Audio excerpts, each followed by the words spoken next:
Pokemon Legends Arceus is one of the first main series Pokemon game which greatly changes how the game is played. The sheer fun that comes from the new approach of freely moving around, interacting with the environment, and catching Pokemon without having to engage in a battle makes this my favorite Pokemon game. However, the game also differs greatly in its battle mechanics, which doesn't rely on the same turn-based battle system the other games do. This made me wonder if similar challenges can be completed in this game as was done by the other people for the other main series games. So, I decided to try to beat Legends Arceus without my character or my Pokemon take any damage. We start off, chosen by Almighty Arceus as his ultimate champion, challenged to save the Sinnoh of the past without taking damage. As we woke up on Prelude Beach, we found our phone, the symbol of our title, and showed our skills to the professor by catching all 3 starters. We then met some new faces in Jubilife Village, joined Team Galaxy, and prepared ourselves to receive our first Pokemon. We decided to pick Oshawott thanks to the immunity it gets when it evolves, and its access to a ton of coverage moves. Anyways, we got the exact Oshawott that I wanted. We have an increased attack and a decreased special defense. As we were able to head out to the wilds for the first time, we were stopped by Volo, who wanted to battle. This would be a great time to explain the rules. Basically, whenever our character takes damage, represented by a flash of red, or our Pokemon takes damage, we close the game, which resets us to our previous save. The main story is separated into missions, which seemed as a good marker for when we were allowed to save. That way, we don't waste too much time resetting multiple hours worth of progress, while also stopping us from relying too much on RNG. Finally, the last rule that makes this even possible, the challenge starts when we can start catching wild Pokemon. This is because, much like the first tutorial battle since Generation 5, it is impossible to avoid taking damage. Togepi only knows Tackle, which has 100% accuracy. With no resources available, Max Speed doesn't allow any of our starters to attack multiple times, and Max Attack or Special Attack Critical Hit does not one-shot Togepi. Our challenge started once we entered the Obsidian Fieldlands after defeating Volo, where we were tasked to catch 3 Pokemon. This acted as a tutorial for how Pokemon can act in the wild. Bidoof and Starly were free, but Chinks was willing to fight back. Why can't I roll? Which somehow worked out fine for us. After dressing up in style and learning about crafting, we headed back to the Fieldlands. Finally learned to roll and saved on our first checkpoint. This is when we started the grind, which is important for 2 reasons. First, we need to train Oshawott to be overleveled in order to take out enemies in as few hits as possible. Sadly, there's a level cap, where a Pokemon above that level may not listen to you and lose its turn. This is where the second reason for grinding comes in, as catching Pokemon and completing the dex increases your Pokédex rank, which in turn increases your level cap. During each grinding session, we would gather material, catch Pokemon for the Pokédex, and select Pokemon with useful natures to fill in our team. Once we reached about level 10, I noticed how slower training had gotten. We started exploring some new areas to see if we could accelerate the grinding process. That's when we met Beautifly. We still part of that. Cool. Catching one of these gave us so much experience, unlike the 1,000 of other Pokemon I felt we had to catch in order to get the same result. A strong wild Pokemon is also more dangerous. We got hit for the very first time and we had already lost 1 hour of progress. Our second attempt had me learn a crucial lesson. Touching wild Pokemon can also count as damage. On attempt 3, we followed what we did in the previous attempts and leveled up using Beautifly. We still needed to make sure we would reach a Pokédex rank of 1, such that a level 20 Oshawott would still listen to us. While we continued grinding, I thought it would be a good idea to complete some battling tasks. This is why this game is so much different battle-wise than any previous installments. Thankfully, we avoided damage and we pressed on by catching as many Pokemon as we could. We managed to successfully reach rank 1, get Duat to level 20, and we promptly saved. The next step comes in the form of our first official damageless battle against Akari and her Pikachu. In order to prepare for it, we released a ton of Pokemon which gave us some grit that we can use. These are items that give a free limited boost to our stats, much like medicine in previous games. We moved first and took out Pikachu with 1 hit using a strong Aqua Jet. We went back to the Obsidian Fieldlands as we were tasked to help Mai, who's having issues with an alpha Pokemon. Of course, she first wants to test us in battle, which is fine. What isn't fine is that she wanted to use my first biggest hurdle yet. Munchlax. It has a ton of HP and high stats. This is where the game's gimmick, strong and agile style, becomes very useful. Strong Style increases the move's base power but lowers my action speed, making me move fewer times. Agile Style does the opposite. In addition to that, Aqua Jet, being a priority move, also increases my action speed, forcing me to use it in this battle for the extra chip damage.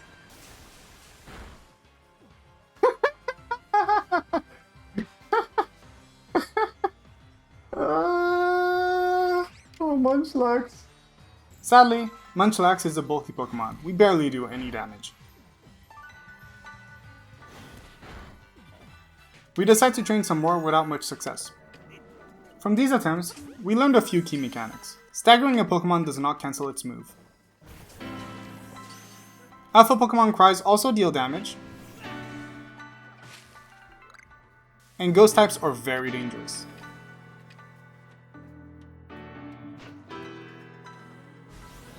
Our training plan had us go past Alpha Snorlax, reach the Sandgem Flats to catch a variety of strong Pokemon, including Gastrodon, to level up as fast as possible. This got us an extra rank, allowing us to get Duwa to level 28 and still have it listen to us. We attempted Munchlax another time, having access to Agile Aqua Jet and Rock Smash. But it lived on one health. You might ask, why not use Strong Rock Smash? Well, that's because it isn't as easy to master to the move as it is to master a level up move. Without access to the Mastery Seed yet, which is given by some Alpha Pokemon, it would be too risky to master the move. So we repeated the training process, got to level 30, and got access to higher level grip, allowing us to increase our attack even further. Hopefully this should give us the extra bit of damage we were missing last time.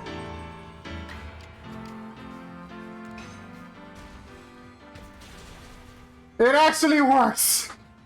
We defeated Munchlax without a crit, let's go! From here, we got access to the rest of the Obsidian Fieldlands, giving us access to a ton of new Pokemon we could use to increase our Pokédex rank. The next objective is the Alpha Pokemon Mai was complaining about. Being a Kricketune, we trained up Staravia for a stronger Aerial Ace. This wasn't a challenge. After saving, we got ourselves a free mission, a mission with no obligatory battles that we can use to train and catch Pokemon. We used this opportunity to prepare our Pokemon for the upcoming battles, which includes a Sylveon and a Ponyta. And we increase our rank to get access to level 40 Pokemon. Our next mission has us challenge the first Frenzied Noble Pokemon. But before that, we still have a few battles we need to take care of. Sylveon defeats Leon's Goodra, and Ponyta defeats Irida's Glaceon without any issues. Thanks to our preparation from the previous mission, I took the chance to test a few theories I had about the battle mechanics. Switching Pokemon does indeed maintain our action speed, which can be useful later on. Using battle items, however, uses our turn without modifying the action speed, so we are probably never going to be using that. With that knowledge, we defeated Leon, got access to Wordier, and went on our 1-hour grinding session, catching a bunch of Alpha Pokemon for the experience candy, and got our Pokemon around to level 35. With this done, we went to attempt to quell our first frenzied Pokemon, the Lord of the Woods, Kleavor. Noble Pokemon in this game functions differently than any other boss battle in previous Pokemon games. Instead of a Pokemon battle, we have to throw bombs at the Pokemon until its yellow bar reaches 0. If the Noble Pokemon is dazed, we can enter a Pokemon battle, but due to its high stat, it felt safer taking it out without entering a battle. Kleavor is very simple. It knows 3 moves, which it uses depending on your distance. Staying close to it lets it alternate between chasing you down and spinning. While it spins, just walking back while continuously throwing bombs is enough to avoid damage. When Kleavor decides to chase, simply rolling into it at the right time prevents all damage. On our very first attempt, we managed to defeat Kleavor by the skin of our teeth. We almost got hit there! I wasn't sure if I had to throw the last bomb, but basically, after the cutscene you still flash red if it hits you. We would have lost. But we did it! We defeated Kleavor without taking a single ounce of damage. But I realized the mission was technically not over yet, which meant that we could still train and have it count for this mission. I was not happy with the natures of the Alpha Floatzells we had caught thus far, so we went back to the Fieldlands, hoping to get a better Floatzel. We had caught a total of 5 Floatzells. None of them had a glass cannon-esque nature, and I wasn't having it. So the game decided it was time. In a fit of saltiness, we ran past an Alpha Kricketot hidden behind a tree that I was unprepared for. Poorly maneuvering away from it, we took damage from its scream and lost nearly 2 hours of progress. So, we went back to grinding and promptly lost to Alpha Golbat. Yeah, Alphas are tough. So, we went back again and finally got a good Floatzel. You may be wondering, why go to so much trouble for Floatzel? Well, in this game, in order to move multiple times, you need two things. A high speed stat, Floatzel being the 11th fastest Pokemon, and a priority move, like Aqua Jet, which Floatzel learns. We made our way back to Cleaver after an hour of grinding, defeated it once again, and finished the mission with our new valuable team members. The next mission starts off scary, as Akari won't let us through until we've defeated her in battle. Meaning, we can't grind, and if we end up soft-locked, we would have to start the challenge all over again. Thankfully, she only had a Mime Jr. and a Pikachu. Mime Jr. got knocked out instantly, and Pikachu moved immediately after switching in. Thankfully, it missed its Thunder Wave and we knocked it out without taking damage. We win because we got lucky. Brushing the Pikachu detail aside, we went our merry way to the Mirelands to see what else can cause issues later on. In this mission, there are 3 more mandatory battles before facing the Frenzied Noble. The first is Volo, with a Togepi and a Gible, which somehow Samurott took care of them without any difficulties. Then we faced off against Coin and her Toxicroak, which Kadabra took care of just as easily. The last one is Ursaluna, a normal ground type. While prepping, my idea was to use Drifloon, a ghost flying type immune to both types of Ursaluna.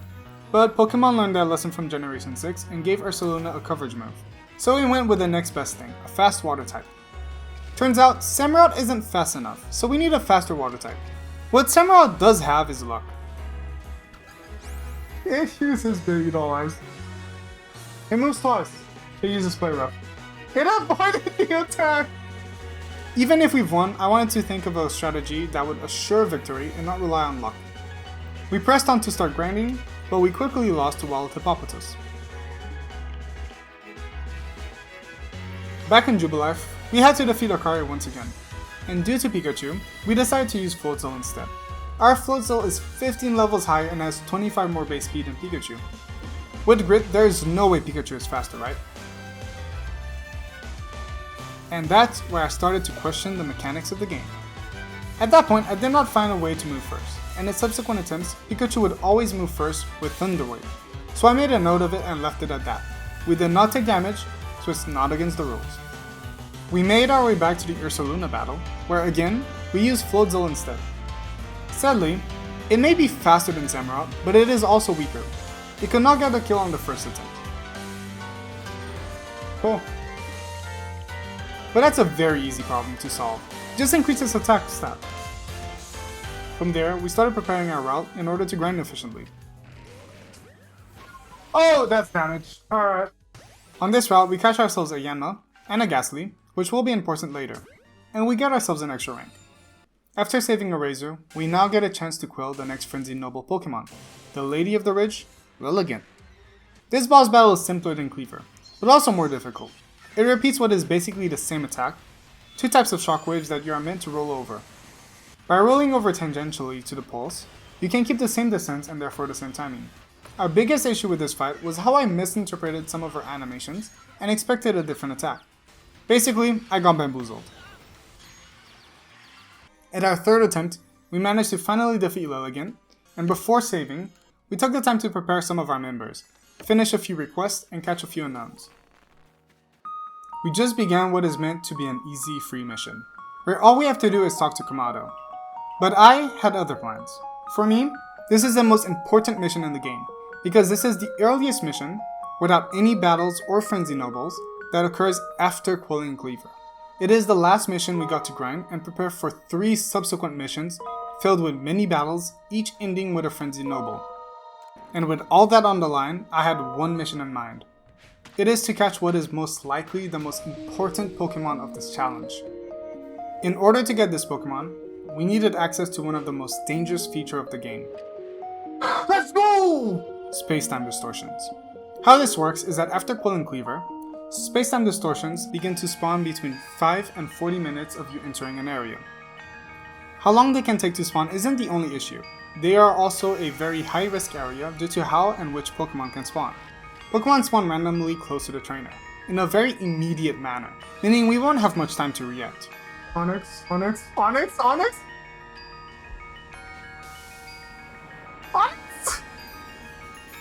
Even worse is the fact that each space-time distortion spawns one alpha Pokemon, which, if it sees you, can damage you with a long-range scream.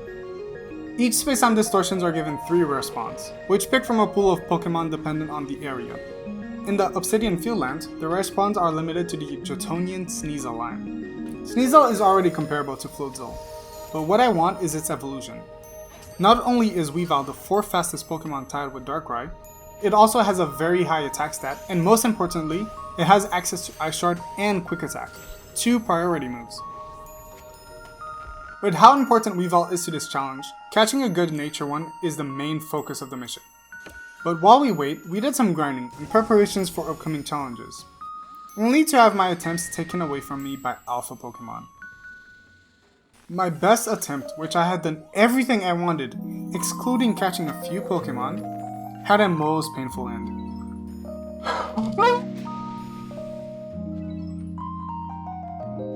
Sometimes, taking damage is Legends Arceus' way of setting you up for victory.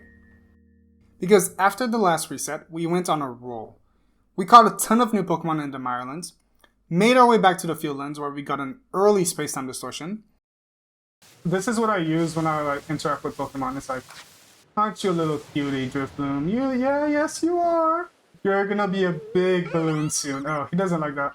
Unlucky. I'm still waiting for the thing to start because I need a Sneasel. While waiting for the space-time distortion, the game did decide to pull a huge prank. What is that noise?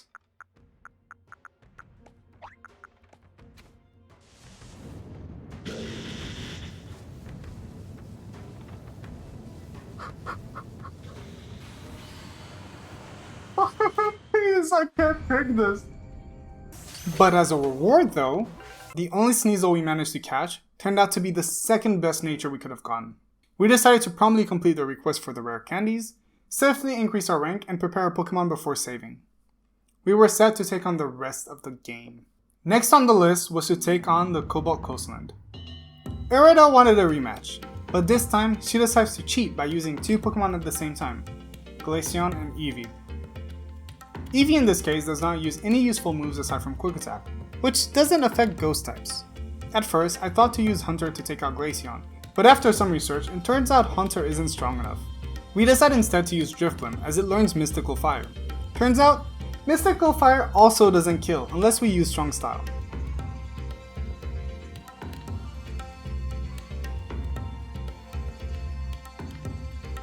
As we continued, I started to realize how long this mission was, so I'll summarize.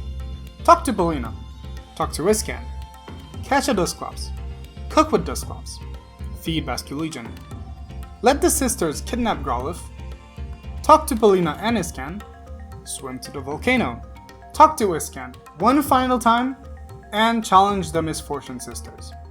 Including the grinding to increase our rank, an attempt could take us close to an hour and a half. Battling the Misfortune Sisters was actually very straightforward. Drifblim's Mystical Fire took out Abomasnow. Switching into Samurott and using Psycho Cut destroyed Toxicroak. And Floatzel's Water Pulse and Crunch took out Rhydon and Gengar respectively, as we managed to constantly outspeed everything. After beating all 3 sisters, we got to quell the frenzied noble of the Isles, Arcanine. Arcanine, much like Cleaver, uses 3 moves, some sort of takedown attack that a well-timed roll avoids properly, a jumping attack with a long-lasting shockwave that is easily avoided by simply staying away from the center area, and a charge move which dazes Arcanine if you hit it 5 times before the allotted time. We lose our first attempt rather quickly, but I was confident it wouldn't take too many more attempts to win. Little did I know that Arcanine was not what I should be worried about. Getting to him on our first attempt was more of a fluke. I don't know if it's because the mission was so long, or if it's the sheer amount of resets we endured, but every loss was more and more painful, and near the end I was so very done with this mission. On the plus side, it gave me a wide range of ways to take damage that I found to be mostly interesting. And in no order in particular, here's a few examples. Are you seeing this? Bro, shiny Walrein! On one of the earlier attempts, we found and caught a shiny Walrein. Okay, there we go. We got it. We got the shiny, guys. All right, now we can't die. Only to have it taken away from us due to horrible collision.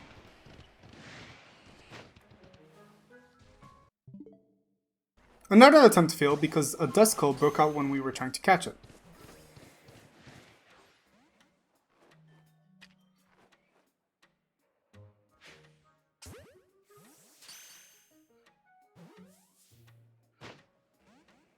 We flew away to what I thought was a large enough distance. But that Duskull really wanted payback. This reset had created in me a whole new hatred for ghost types. At some point, once we reached Firespit Island again, I knew to take it slow considering what happened before. Apparently, even though it worked once, that also wasn't the answer. In this game, once the weather changes, Pokemon respawn, which we had noticed from a Graveler we caught earlier. Wait, what is this Graveler doing here? Even with the knowledge, it did not prepare us for this.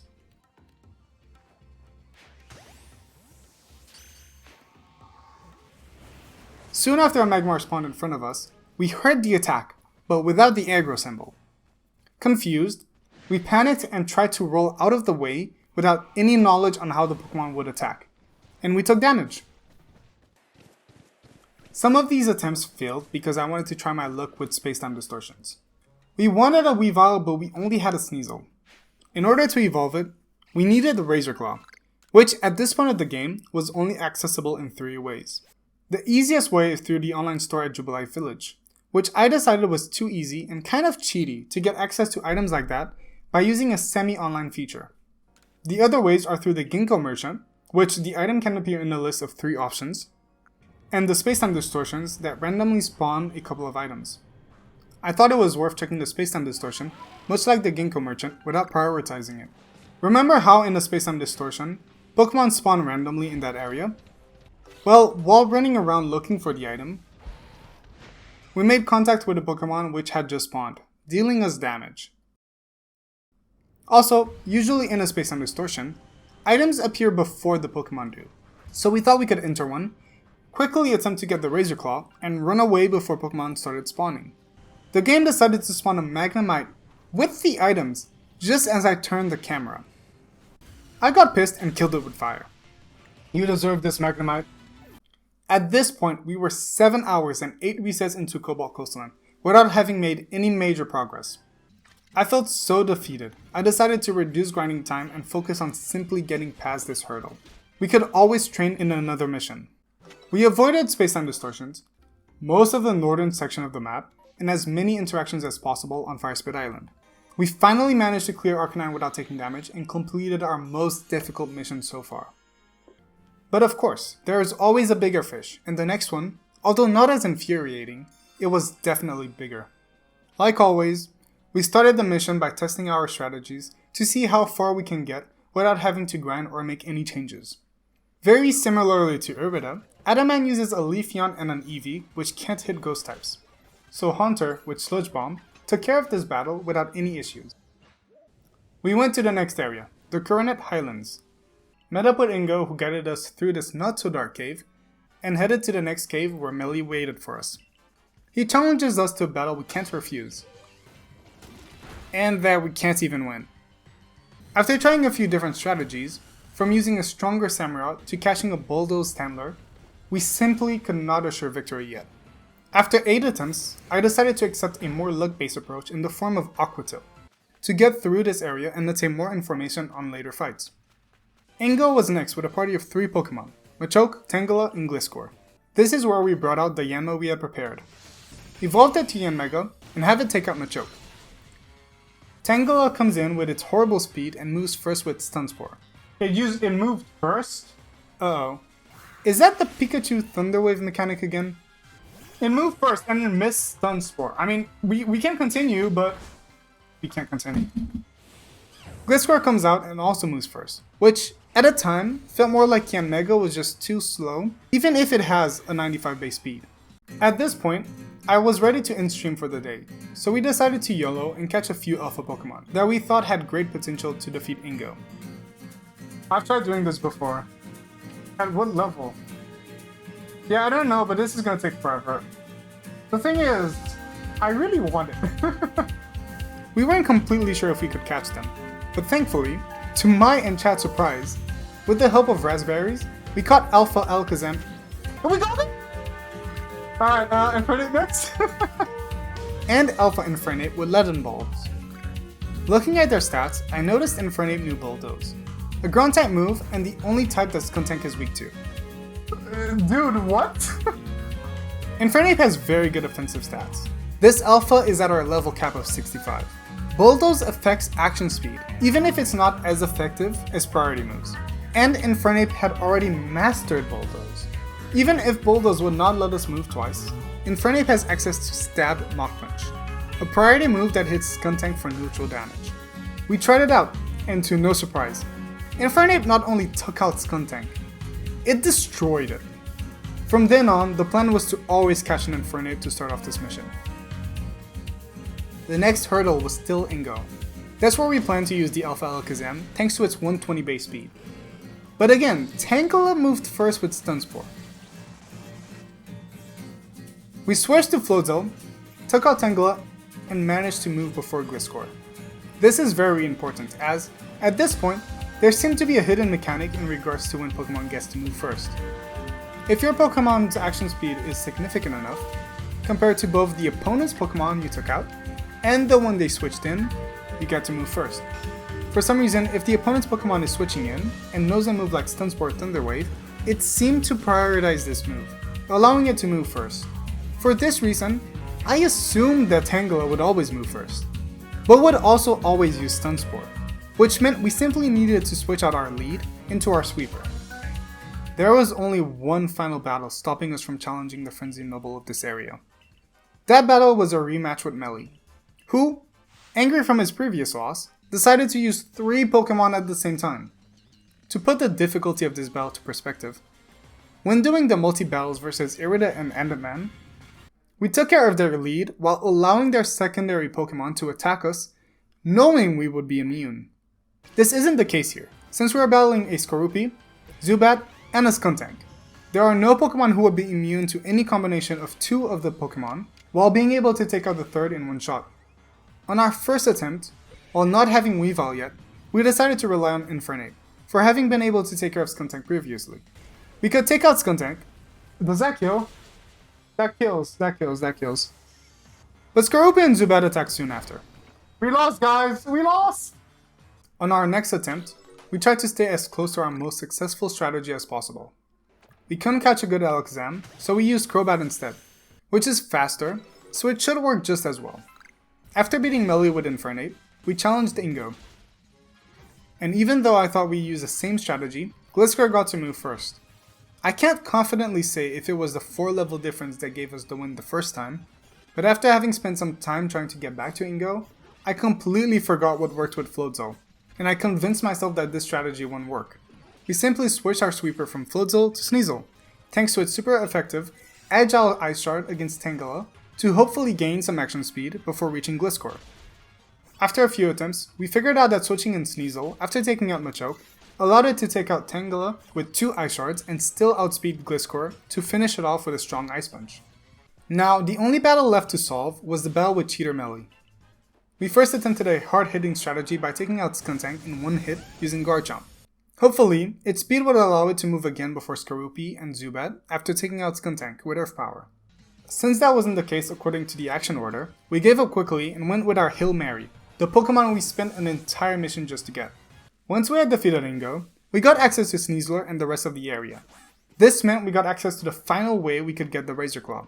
As we weren't able to get the Razor Claw from the store or Space Time Distortion, the last option was to get it by catching wild Sneasels, which just so happens to spawn in the area blocked by Ingo. They have an 8% chance of dropping Razor Claw, which meant we had to catch about 12 of them to get the item. Let's go! We got it!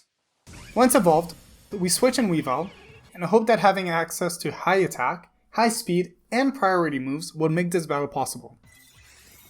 Our first Ice Shard took out Zubat, and gave us an extra turn. As we are looking through our options, we noticed that we have to make a choice. Take out Skorupi and let Skuntank attack, or damage Skuntank and let Skorupi attack. This was very confusing, as according to my research, using an Agile Ice Shard should not affect the action speed boost a normal Ice Shard gives to the user. In other words, doing so should not let Skorupi move faster. Honestly, I don't know if my sources are wrong, or if it's simply for the fact the new speed mechanic is not as intuitive and straightforward. Accepting our loss, we attack Skuntank to get a feel for the damage, only to be blessed by luck. Skorupi is looking around? Despite that, we completely throw this battle by forgetting to use an agile ice. I throw the fight as a symbol that I don't want to rely on luck. Bruh, we took damage. That aside, this battle showed that finishing this mission was in arm's reach. We simply needed to do minor changes to our battle tactic in order to defeat Nelly. We went to do some more research and we finally came up with a master plan. Remember how I explained that Agile style was basically the reverse version of Strong style? But that's not exactly true. There are two ways to become faster. Either increase your speed or decrease your opponent's speed. While using an Agile status move, you increase your speed. But when you use an Agile damaging move, you actually decrease your opponent's speed instead. This means that using an Agile Earth Power against Skuntank won't affect your action speed, nor that of Zubat and Skorupi. However, this has a very powerful side effect when it comes to priority moves. Priority moves naturally increase your speed, which means in addition to this, an Agile style will also reduce your opponent's speed, effectively doubling the effect of speed manipulation. In our game plan, this basically means using an Agile style against Skorupi and Zubat will simply risk not killing them while not affecting Skuntank. It also means we can sprinkle a few Agile style Ice Shards against Skuntank to make sure it won't attack us before we can take care of its allies. Basically, all we need boils down to one thing: being able to one-shot Skorupi. In other words, get Weavile to level 63. In order to achieve that in a bearable amount of time, after getting Sneasler, we went back to the Fieldlands and caught a few Blissies. An astounding 2 hours later, we were ready. It was time to finally prove this battle was possible. As per our plan, we Ice Shard Skorupi and take it out from the battle. We then Agile Ice Shard Skuntank to slow it down, giving us a few more turns to focus on Zubat. Indeed, in between our turns, Zubat gets to move. Thankfully, we take it out then. This ends with both Weavile and Skuntank on the field, with another Agile Ice Shard giving us yet another turn. At this point, a strong Ice Punch would take it out, but I continued the Agile Ice Shard just a bit more for fun. We finally managed to defeat Nelly, and for the first time, we are able to attempt to quell the Frenzied Noble, the Lord of the Hollow, Electrode. I was very anxious because if we took damage here, we would have to start the mission all over again and spend another 2 hours training Weavile to level 63. Thankfully, Electrode is another one-trick pony. It will send balls of energy that chase you down, and there is no way to destroy them. Thankfully, you can easily outrun them, even the faster green versions.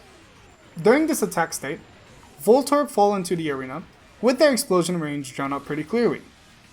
Sometimes, Electrode will also jump around, which can deal damage. During this state, there is so much going on that it would be a mistake to attack. I also felt like having a top-down view gave a clear indication of where we were able to run. At this point, Electrode will perform its own explosion move, which makes all of its attack disappear and dazes it. It's only then that I feel is the safest time to counterattack. Being patient is truly the key to defeating it without taking damage, and thankfully, after 6 minutes, we were able to quell Electrode on our first attempt. After this ordeal, it's pretty obvious we rushed back to the safety of Jubilee Village in order to save the game. We finally reached the final mission, where we have to go through multiple battles before ending it by quelling a Frenzied Noble Pokemon. Before we could leave Jubilee Village, Akari asked us to battle one final time. Little does she know, we finally have access to our secret weapon, Weavile. We basically won just by spamming Ice Shard, always moving first and never taking damage. We reached the Alabaster Icelands with some plans on which Pokemon to catch and prepare for the upcoming battles.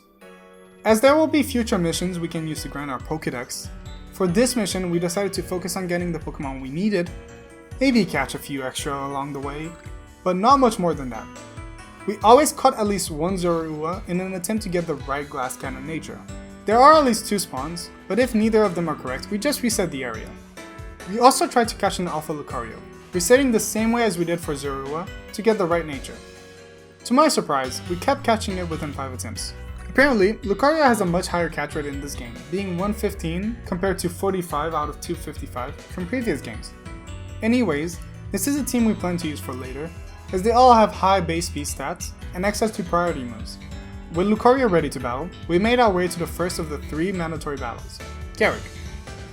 He uses both Glalie and Frostlass, which I somehow underestimated in my preparations. I believed my level 70 Lucario would be able to move twice before Glalie. It could take out Frostlass in one shot, and then use a strong style move against Glalie to finish it off. But that's not what we got. Instead, we ended up in a very similar situation as before, where Glalie will take its next turn if I use a priority move, and Frostlass will take its next turn if I instead use an agile style priority move. We decided to ultimately try a normal bullet punch to see our damage output, and of course, it did not take out Glalie. Alright. We tried the same strategy with Infernape, as Infernape has similar stats to Lucario, aside from having higher speed in exchange for lower attack. It also does not get access to Bullet Punch, meaning we would have to take out Frostlass some other way. The result was worse. We tried the same Garchomp hard hitting strategy again, but again it did not work. At this point I was thinking if only we could use Weavile, but the damage output would be too low since Ice type resists Ice type moves. However, one type that Ice doesn't resist that could actually work is Water. Floatzel is still much faster than both Lucario and Infernape. Even if my damage is reduced, being able to move multiple times could save this. So I took my Floatzel, leveled it up close to Weavile, and went to battle Garrick. Unlike the previous Pokemon we used, an Agile Aqua Jet allowed us to move a second time. The strategies we learned from battling Melee is definitely coming in handy, as we used Aqua Jet to alternately slow down Glalie and Frostlass while chipping away at their health. A few more Aqua Jets on each and we took them out. After playing a small game of tag with Sabi, we met up at Snowpoint Temple where we sneakily made our way past the Alpha Gallade and reached the open area near the exit where Sabi is waiting for us once more. Much like recent battles, Sabi challenged us with 3 of her Pokemon simultaneously. What makes this harder than previous battle is the fact that she's using 3 fully evolved Pokemon, not to mention that these Pokemon have high base stat points. Rhyperior is her lead and Magmortar and Electivire her support. We started planning this battle since the very beginning, as Weavile would not be as effective when facing Magmortar. Instead, we have a Pokemon which is almost as fast, which also has access to priority moves, Floatzel. We Aqua Jet Magmortar, take it out as quickly as possible. With Electivire and Rhyperior left, we had to start using Agile style Aqua Jet, as we were unable to take them out in one hit. Electivire is faster, so we targeted it first.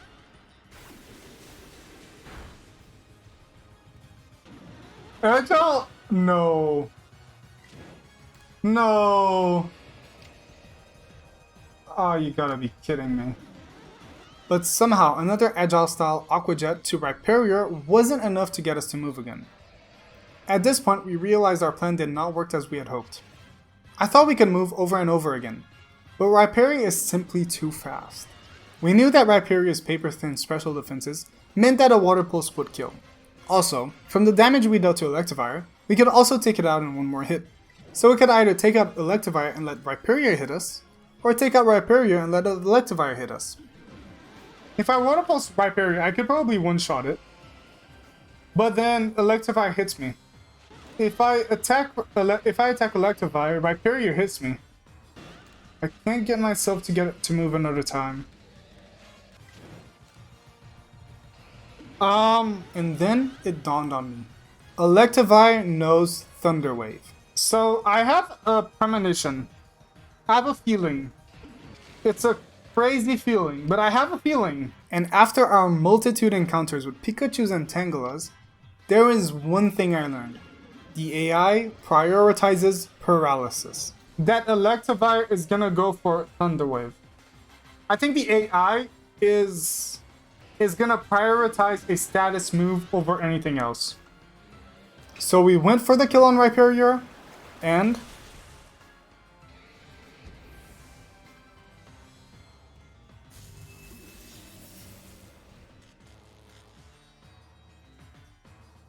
being paralyzed, we switched to our secondary sweeper, and we finished Electivire off.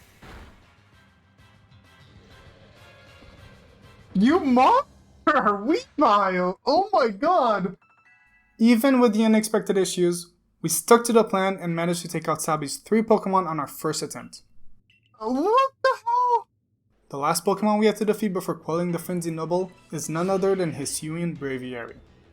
Thankfully, Braviary is a flying type, and Weavile is an ice type. The fact that our Weavile was so fast also gave us a very satisfying moment.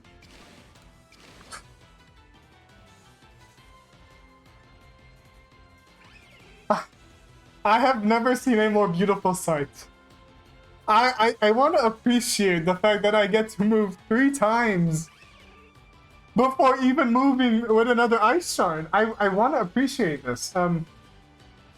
After taking care of the bird, we flew to the iceberg, got the Eternal Ice, and met up with Garrick in front of the arena. This is where we fought the final Frenzy Noble Pokemon, the Lord of the Tundra, Avalugg. Avalugg is definitely the most complex boss we've fought so far. It uses 4 kinds of moves consecutively that generally covers an area, and we only have a small area to move in. Thankfully, these moves always follow the same pattern, meaning after fighting it a few times, you usually end up knowing how to avoid the majority of them.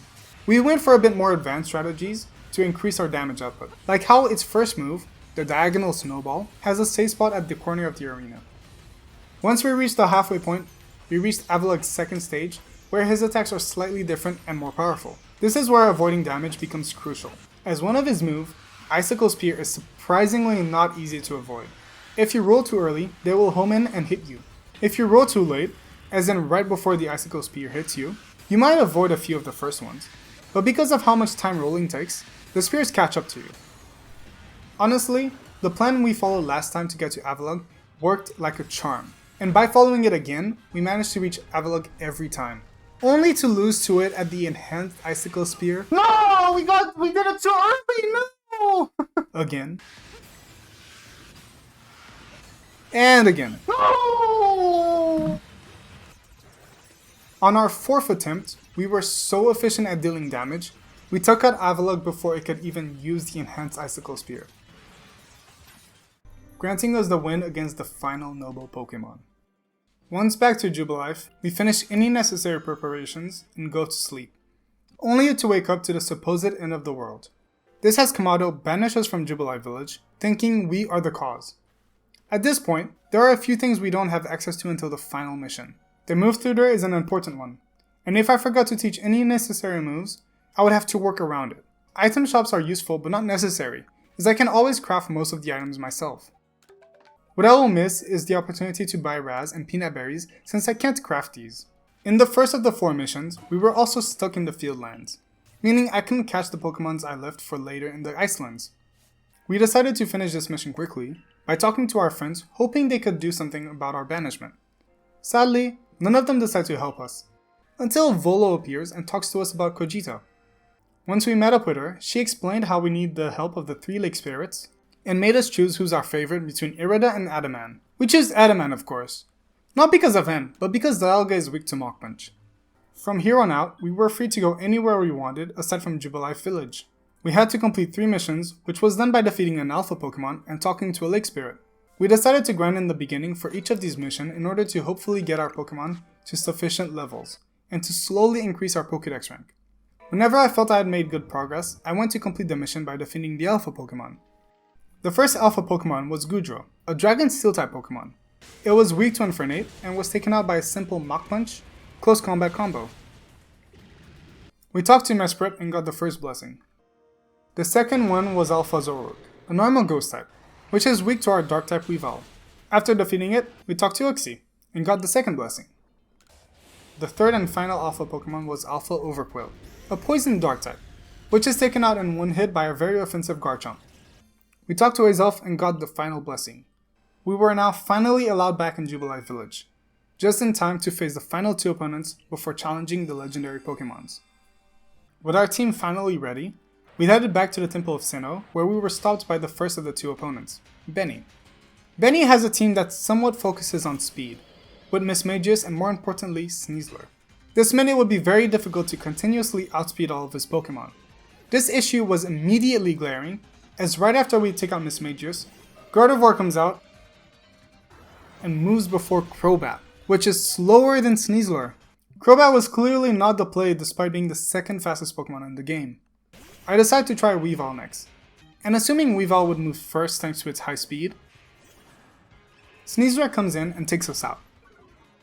I decided to level up Weavile as much as I can to see how this will affect us in battle. Alright, let's see. Mismagius! I'm gonna do it again. I'm gonna do the other move different as well. That's almost half. Let's try Ice Shard. Until it clicked. After using an Agile Ice Shard, followed by another, I noticed how I would still move again. Agile Speed Ice Shard.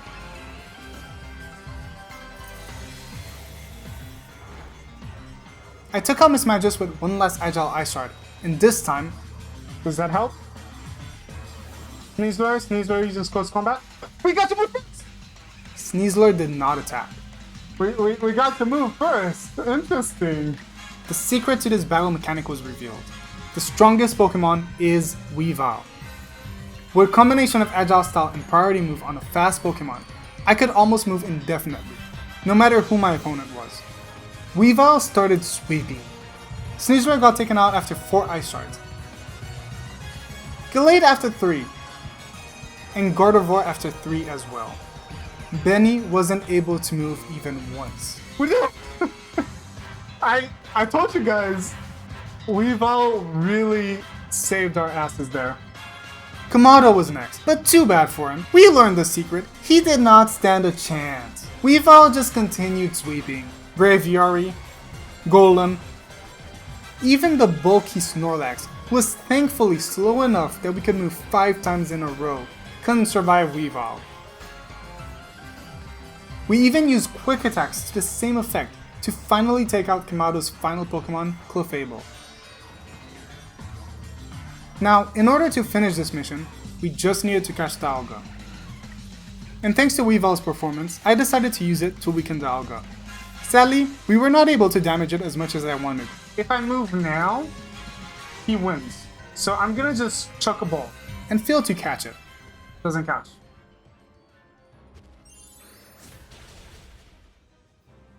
Weavile, you were the best.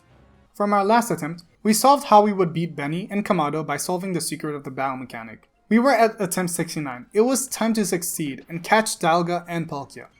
We defeated Benny and Kamado, and decided to use Lucario to weaken Dialga. Sadly, we damaged it less than before, so I took it out to try again with Weavile. This time we succeeded at catching Dialga and Palkia appears, forcing us to retreat. We save for the final time. Head to the Primeval Grotto where Charm decides to give her final attempt to stop us. Weavile makes quick work of both Fredon and Gengar. We get the Origin Ore, make an Origin Ball out of it, and head back to the Temple of Sinnoh where we challenge the final boss of the game, Origin Form Palkia. Unlike the other bosses, Palkia has a diverse moveset. Its leading attack is usually a teleportation attack that is avoided by a well-timed dodge. It then follows a pattern of sending either 4 large meteors or 4 lines of meteors, followed by 3 pulses. When in the second phase, the only noticeable change is the explosion timing on the large meteors. They can either be slow, like in the first phase, or very fast. The fast version is a large cause of damage, as, in order to avoid them, you have to roll after the area turns black. Roll too early and you will still be in the range of the shockwave. This is what happened in my first attempt, and how we lost reset 69. I lost another attempt to the fast meteor, and 2 of my attempts to the teleportation attack. On my 5th attempt, we succeeded at defeating Palkia, caught it in the Origin Ball, and completed Legends Arceus without taking damage.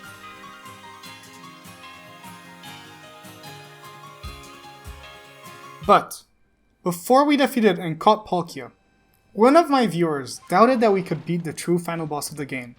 The boss that not only shocked most players, but also managed to defeat several pro players in their attempts. I'm talking about Volo and Giratina. In order to battle him, we had to catch multiple legendary Pokemon, all separated into different missions. So, without changing the rules of the challenge, we made our way to complete the missions. The first mission did not contain any battles, so we took the opportunity to complete some requests for some rare candies, and reach the next rank, allowing us to use Pokemon up to level 100. The following mission, however, did contain a small battle versus an Alpha Vespiquen. This was hardly a fight, so we took this opportunity to begin training some of our Pokemon. With information on the missions, we planned the order of these missions, leaving Kamado as last, as we already knew we could easily defeat him from our previous battle. We decided to take on the Lake Trio first, and without having any issues, we caught all 3 of them and completed the mission. We attempted Heatran next, in order to stock up on some Mud Balls for later. Legendary Pokemon act as Alpha Pokemon, with a Scream that could damage us. Unlike the Lake Trio, we were not set at a safe distance when facing Heatran.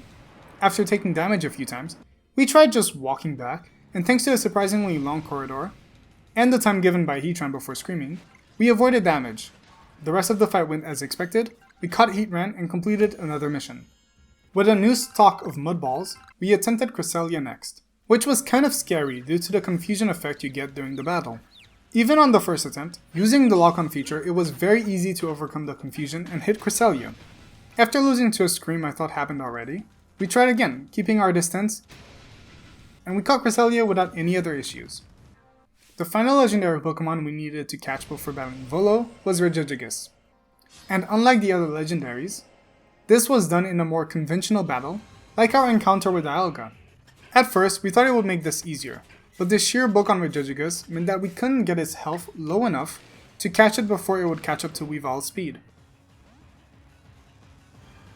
T-Wave, T-Wave, T-Wave, T-Wave, strong style. We decided to instead focus on training our Pokemon first, in order to deal more damage. We did this by catching a few dozen Alpha Blissies for about an hour, until Zoroark and Infernape both reached a sufficiently high enough level.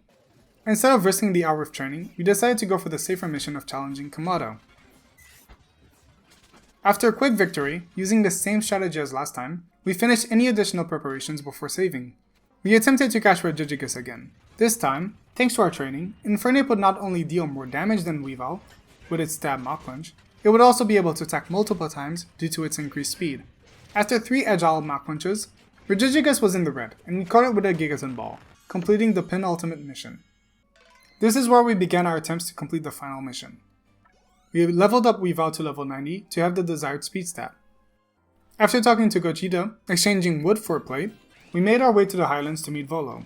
After talking to him by the broken Giratina shrine, we met with him again at the Temple of Sinnoh, where the real final battle starts. Our plan was simple. Start with Zoroark to take out Spiritomb. Switch to either Infernape or Weavile, depending on the Pokemon he sends out. Thanks to the high speed of our Pokemon and our priority moves, we took out all 6 of his Pokemon without damage. Then comes Giratina.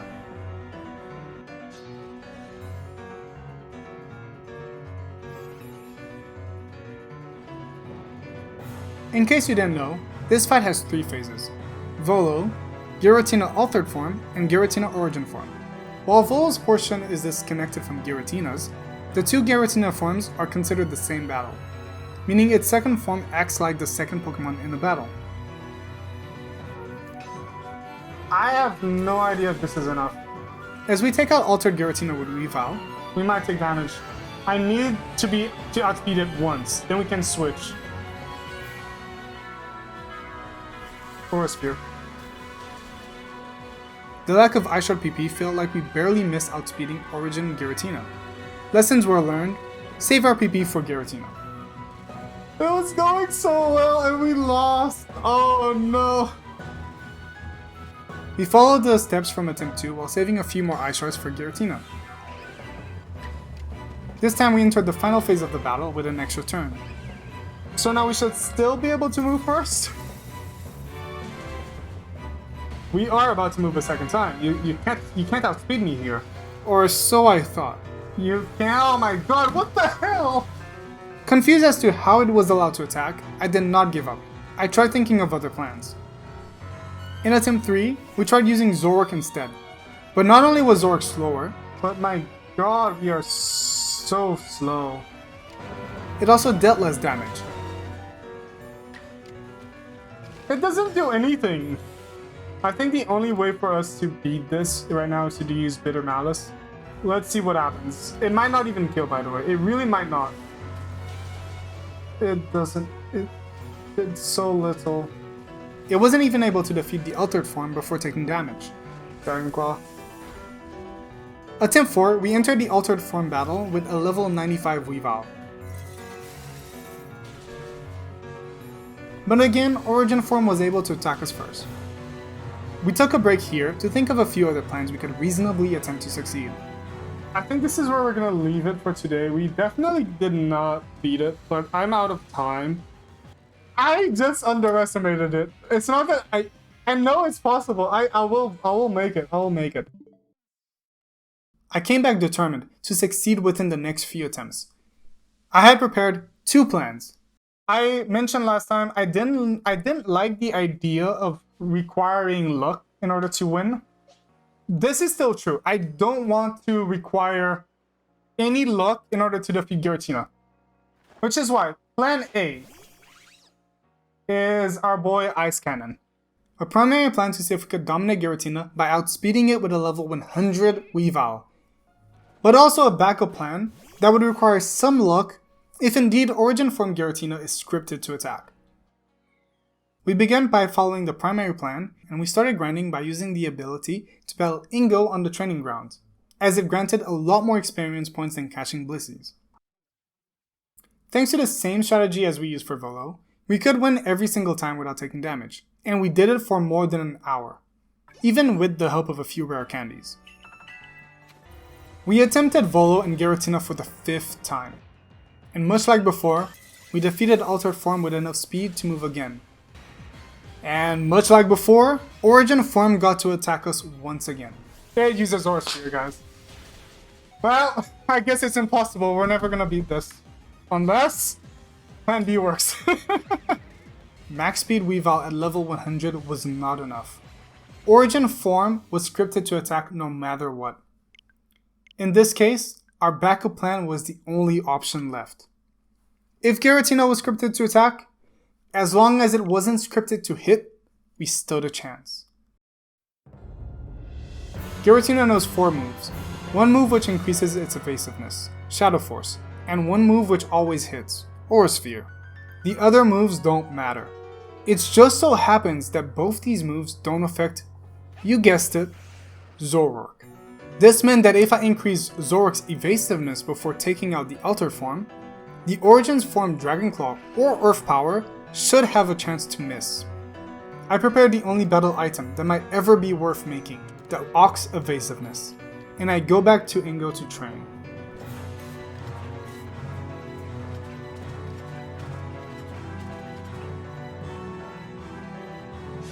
We beat Volo once again, reached Altered Form with Zoroark in the lead, and I was reminded to why Weavile was so important. We can't, oh my god. Oh my god, that's so much worse than I thought. Oh no. Zoroark's low attack and speed meant that even being a few levels higher, it could not get close to defeating the Altered Form like Weavile could. Alright, let's use it, I guess we must evade 2 moves instead of 1. We evaded 1. More importantly, this meant that I would not only have to evade 2 moves instead of 1, I would also have to take out the Altered Form before my evasiveness boost runs out. 4 turns. How is it that we're faster now?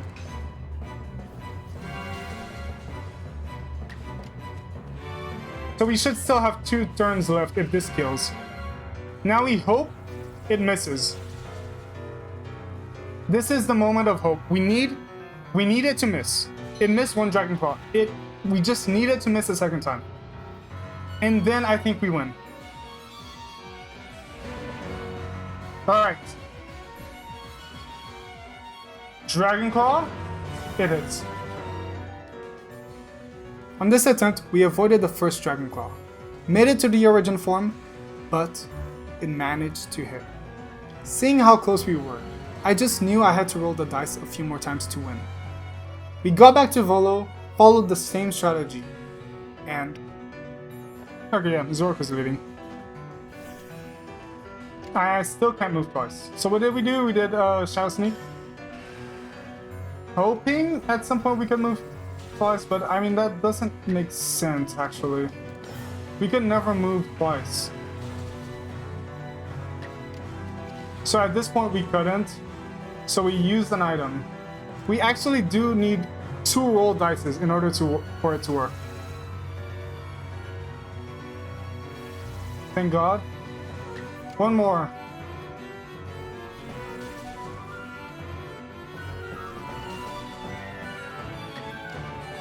It could very much be that the other one will always hit, but I will never know because it's either it hits or it doesn't, you know? Anyways, another moment of truth, I guess. That's like 2 moments of truth today. Well, second phase hit us. Oh, come on, please miss, please miss, please miss, please miss. I don't understand why the first one always misses, but in this one it's like, oof. Please miss.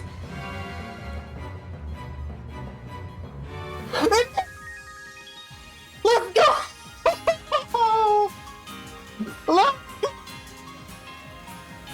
Let's go! Let's go! Ice Cannon, the almighty Ice Cannon. Ice Shard! This son of a gun! We have to make sure that I don't misclick and accidentally like wreck us, but if we continuously spam agile style Ice Shard, it should be game, boys. It should be game. I kind of want to do a strong Ice Punch. Just wreck it, make it suffer. Do it. Oh. Beautiful. Beautiful uppercut. We've beautifully done. We did it, guys. Time. With 69 hours on the clock, 83 resets, a great deal of planning, and some luck, we got 2 and defeated Volo and Giratina without taking damage. I never expected that the last battle would have me use an Ox item, when before it felt like they would hinder my team. I am a bit sad that in the end, getting some luck felt necessary. But indeed, you can't play Pokemon without RNG. If you liked this video, please consider leaving a like. I hope you have enjoyed watching this just as much as I enjoyed playing through it. It was honestly a ton of fun.